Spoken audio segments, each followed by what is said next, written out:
Ela acreditava que estava salvando os próprios filhos do inferno. Essa frase, absurda à primeira vista, é a porta de entrada para um dos casos mais perturbadores da psique humana. Um caso em que a fronteira entre o amor absoluto e a destruição total se dissolve no nevoeiro de uma mente adoecida. Hoje, vamos mergulhar na história de Andrea Yates, mãe de 5 crianças, que afogou cada uma delas na banheira de casa, em silêncio, uma por uma. Mas por trás dessa tragédia brutal, não está apenas um ato criminoso. Está um colapso psíquico profundo, alimentado por delírios religiosos, solidão devastadora e uma culpa materna tão esmagadora que o próprio inconsciente clamou por uma forma de punição. Como psicanalista, observo essa história não como um julgamento, mas como uma radiografia da alma humana. Andrea não era uma assassina no sentido clássico.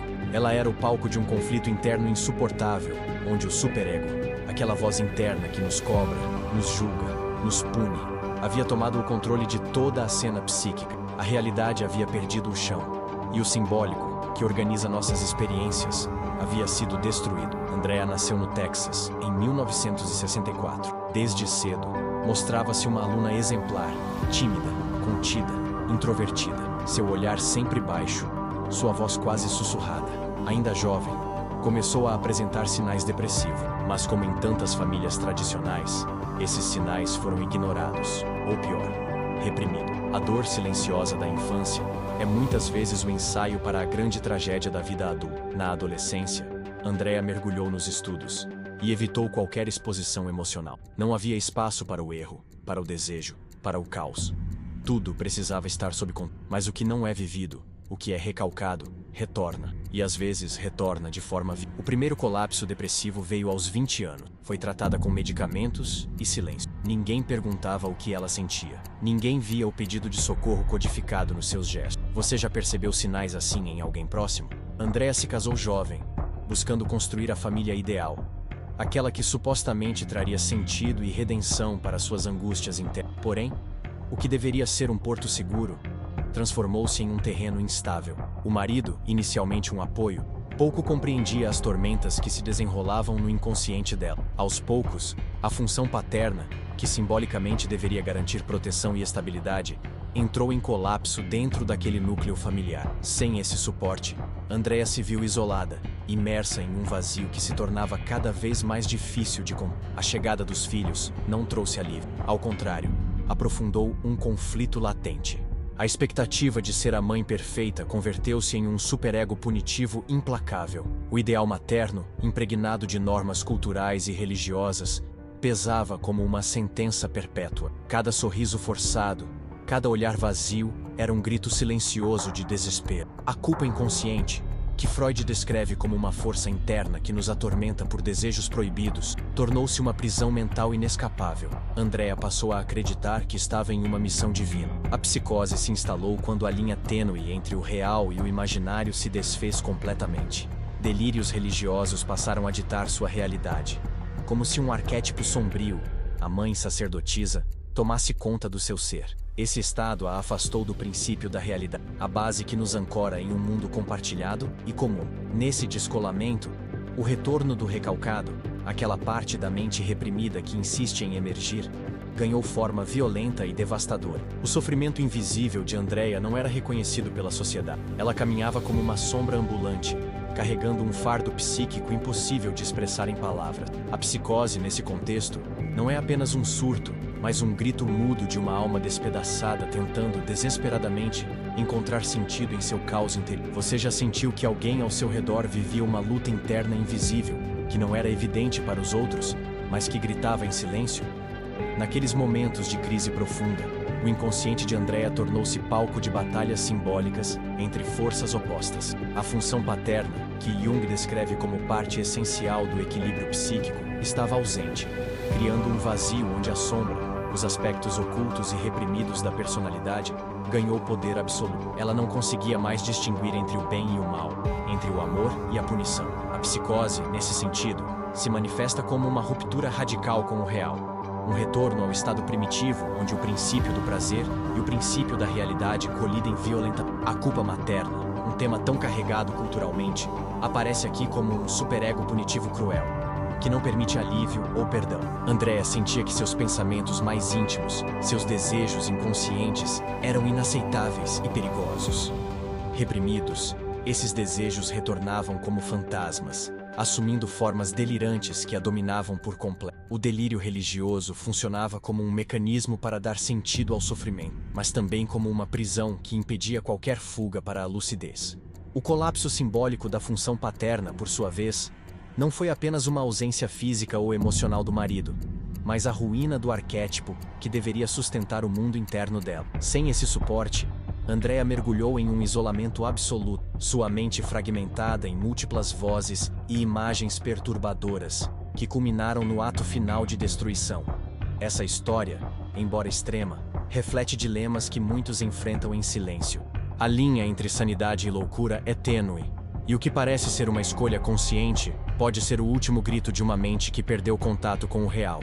A psicose não é uma falha moral, mas um colapso do simbólico, um desmoronar das estruturas que organizam nossa experiência. Você já parou para pensar como pequenos sinais, um olhar perdido, um sorriso que não alcança os olhos, podem ser manifestações ocultas de um sofrimento maior? Andrea vivia um cotidiano permeado por rituais, orações e crenças que se tornaram prisões mentais. Seu delírio religioso não era apenas uma fuga, mas uma forma distorcida de manter o controle sobre um mundo interno caótico. Freud já alertava que a religião pode funcionar como uma defesa contra os desejos reprimidos, um véu para esconder o que o inconsciente não consegue enfrentar diretamente. No caso dela, essa defesa se tornou um cárcere, um labirinto onde as vozes internas ganharam contornos sagrados, mas também monstruosos. Cada gesto seu parecia carregado de uma simbologia silenciosa. O cuidado obsessivo, o medo constante de que algo terrível acontecesse com os filhos, revelavam um superego que não poupava punição nem para si mesma. Era como se a culpa se materializasse em cada ato, em cada pensamento, criando uma espiral descendente, onde o amor maternal se confundia com a condenação. A perda total do contato com o princípio da realidade é o ponto crucial desse processo. Andrea já não conseguia distinguir o que vinha de seu inconsciente, seus desejos, medos, impulsos, daquilo que realmente existia no mundo externo. Essa confusão gera uma vulnerabilidade extrema, abrindo espaço para que o retorno do recalcado se manifeste de maneira violenta, como um monstro interior que não pode ser domado. O ato trágico de afogar seus filhos na banheira é o ponto final de uma trajetória de sofrimento invisível, um desfecho que choca pela brutalidade, mas que, sob o olhar da psicanálise, revela uma tentativa desesperada de controlar o incontrolável. O conflito psíquico entre o amor, a culpa e a loucura. Esse caso nos alerta sobre o quanto a dor mental pode ser silenciosa e invisível. Quantas vezes ignoramos os sinais porque são velados, porque estão disfarçados em comportamentos aparentemente comuns, mas que carregam um grito interno. Você já observou alguém que parecia bem, mas escondia um sofrimento profundo? Convido você a refletir sobre isso. No silêncio das noites insones, Andrea enfrentava batalhas invisíveis, onde o peso do superego punitivo esmagava qualquer possibilidade de descanso. Lacan nos lembra que o sujeito está sempre dividido, fragmentado entre o desejo e a lei, entre o que quer e o que pode. Para Andrea, essa divisão se tornou insuportável. O ideal materno, idealizado e reforçado por um contexto religioso rígido, impunha-lhe uma cobrança impossível. Ser a mãe perfeita, a salvadora das almas de seus filhos. O delírio religioso não era mero fanatismo, era a cristalização simbólica de seu sofrimento psíquico, um mecanismo para dar sentido ao caos interno. Ao mesmo tempo em que buscava salvar suas crianças do pecado eterno, ela as punia em um ato trágico, paradoxal, de amor e destruição. Essa contradição é um reflexo do retorno do recalcado, aquele que Freud descreveu como o conteúdo reprimido que retorna sob outra forma, como um fantasma que assombra. O colapso da função paterna, representada pela ausência de suporte emocional do marido e pela falha em conter a dinâmica familiar, deixou Andrea vulnerável à derrocada psíquica. Sem essa estrutura simbólica fundamental, a mãe se viu sozinha diante de seus demônios internos, perdida na sombra que consumia sua identidade. A psicose, então, não surge como um evento isolado, mas como o resultado de um processo prolongado de sofrimento e repressão. É a ruptura com o princípio da realidade, onde o mundo interno invade o externo, distorcendo a percepção e a ação. Cada comportamento estranho, cada olhar vazio, cada sorriso forçado carrega um peso invisível, um sinal de alerta que muitas vezes passa despercebido. Essa narrativa não é só sobre uma tragédia individual. É um convite a enxergar além do óbvio, a entender que a mente humana guarda segredos profundos, que se manifestam de formas inesperadas. Você já sentiu que alguém próximo carregava um sofrimento que não sabia expressar? Reflita sobre isso. Ao longo do tempo, a trajetória de Andrea Yates nos revela como o inconsciente pode se tornar um campo minado quando os mecanismos de defesa falham ou são ultrapassados. A repressão dos desejos e medos mais profundos cria um terreno fértil para o retorno do recalcado, que no caso dela, manifestou-se como uma psicose com forte componente religioso. Esse retorno não é apenas um fenômeno interno, mas um sinal de que algo no equilíbrio psíquico foi rompido de forma irreversível. O superego punitivo, uma instância psíquica que nos julga severamente, não poupou Andrea. Ela viveu sob uma tirania interna, onde o amor pela prole estava entrelaçado com uma culpa insuportável e insaciável. A mãe, idealizada pela cultura e pela religião, se transformou em algo monstruoso, uma figura dividida entre o cuidado e a destruição, entre o sagrado e o profano. Esse conflito intenso nos leva a refletir sobre o papel do ambiente e das relações interpessoais na saúde mental. A ausência ou falha da função paterna simbólica contribuiu para o colapso do mundo interno de André. Sem essa estrutura, sua realidade se desintegrou, abrindo espaço para que os delírios e alucinações dominassem sua mente, transformando o que deveria ser um refúgio. É fundamental que estejamos atentos aos sinais sutis do psíquico, muitas vezes escondidos atrás de máscaras sociais e comportamentos aparentemente. O olhar vazio, o isolamento, a ansiedade silenciosa podem ser pedidos de ajuda que passam despercebidos.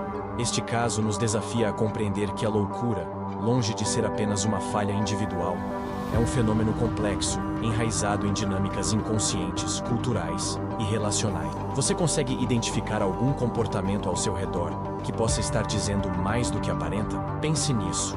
Andrea Yates nos mostra que o limite entre a razão e o delírio pode ser tênue e traiçoeiro. Seu colapso psíquico evidencia como a pressão interna, alimentada pelo superego punitivo, pode distorcer completamente a percepção da realidade. A mãe que queria proteger seus filhos do mal se tornou o agente da própria tragédia, aprisionada em um ciclo de culpa e sofrimento que a mente não conseguiu suportar. Sob a lente da psicanálise, esse caso é um estudo profundo sobre o retorno do recalcado. Desejos, medos e impulsos reprimidos, que ao serem excluídos da consciência, retornam em formas distorcidas e destrutivas. A ausência da função paterna simbólica, tão essencial para o equilíbrio psicológico, agrava esse processo, deixando a protagonista vulnerável ao avanço da psicose e da perda do contato com o princípio da realidade. É importante lembrar que esses sintomas muitas vezes aparecem disfarçados. O isolamento social, os risos nervosos, os olhares vazios, manifestações que a sociedade costuma desconsiderar ou interpretar superficialmente. São, na verdade, sinais silenciosos de um sofrimento psíquico profundo que merece atenção e compreensão. Este caso nos convida a olhar com mais empatia para aqueles que parecem normais por fora, mas que enfrentam batalhas internas invisíveis. O ato trágico de Andrea não é apenas uma história de horror, mas um alerta sobre os perigos do silêncio, da repressão e da ausência de suporte emocional. Se você percebeu algum comportamento assim em alguém próximo, reflita sobre como o acolhimento e a escuta podem fazer a diferença. A mente humana é complexa e vulnerável, e o entendimento é a chave para evitar que dores silenciosas se transformem em tragédias. Se você se interessa pelos segredos da mente humana, se inscreve para não perder as próximas análises. Andrea Yates hoje vive reclusa em uma instituição psiquiátrica, longe dos olhares do mundo. Seus dias são marcados por silêncios longos, olhares perdidos e uma presença quase espectral. A mulher que um dia foi mãe, esposa, filha, agora é um eco de si mesma, não por castigo divino, mas por uma mente que se partiu de forma quase irreversível. Para a psicanálise, o castigo maior não vem de fora, mas de dentro, daquilo que o sujeito não consegue nomear, elaborar ou expulsar de sua alma. Andrea carrega essa dor, não como um fardo imposto, mas como a herança trágica de uma história sem escuta, sem simbolização, sem sustentação simbólica. Talvez nunca saibamos com exatidão o que se passou em seus pensamentos naqueles dias, mas o que podemos afirmar é que ali houve um grito psíquico não ouvido, uma implosão emocional disfarçada de devoção. um desejo de salvação que acabou afogado nas águas do delírio. Freud dizia que a psicose é uma tentativa de cura, um modo último e desesperado de reorganizar o mundo interno quando ele já não encontra correspondência no Andrea tentou salvar seus filhos do inferno que ela via, mas talvez fosse ela quem já estivesse nele há muito tempo. Este caso não exige julgamento, exige escuta, exige presença, exige, sobretudo, compreensão. Quantas Andreas existem hoje, em silêncio, esperando que alguém perceba? Às vezes, os atos mais trágicos nascem da solidão psíquica mais profunda, aquela em que o sujeito já não consegue se fazer ouvir, nem por si mesmo. Se essa análise te tocou de alguma forma, compartilha com alguém que também carrega seus próprios silêncios. E se você busca entender os mistérios mais sombrios da mente, se inscreve aqui. Nos encontramos na próxima análise, onde o inconsciente volta a falar.